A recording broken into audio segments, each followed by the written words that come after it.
Quiz, হুনাইনের যুদ্ধ কত হিজরিতে হয়েছিল? কত? সপ্তম, অষ্টম? হ্যাঁ, মাত্র 2-4 জন বলতেছে।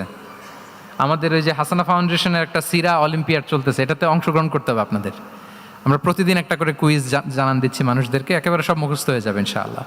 তাহলে অষ্টম হিজরিতে হাওয়াজিন বনু সাকিব গোত্রের বিশাল ব্যাটালিয়ন নিয়ে ওরা আসছে, এবং ওরা আসছে যে আমরা শুধু একা যাব না, আমাদের স্ত্রী বাচ্চা কাচ্চা, আমাদের যার ঘরে যত সম্পদ আছে সব নিয়ে মরুভূমিতে যাব। এটা নিয়ে যাব কেন? সবার মধ্যে যেন ইন্সপিরেশন আসে যে যদি আমরা হারি, আমরা সব শেষ, আমাদের সম্পদও নিয়ে যাবে। আর এগুলো রক্ষার জন্য হলেও মোহাম্মদের বিরুদ্ধে আমাদেরকে জয়লাভ করতে হবে। কি টেকনিক দেখেন!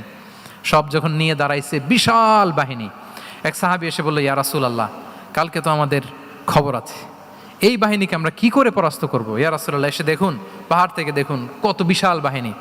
রাসূল সাল্লাল্লাহু আলাইহি ওয়াসাল্লাম দেখা মাত্রই বললেন, তিলকা গনিমাতুল মুসলিমিনা গাদান ইনশাআল্লাহ। আরবি যারা বুঝেন যে it will be the war booty for the Muslim community tomorrow ইনশাআল্লাহ। আরে এগুলো তো আমরা সব গনিমত আকারে ব্যাগে কইরা মদিনায় নিয়ে যাব।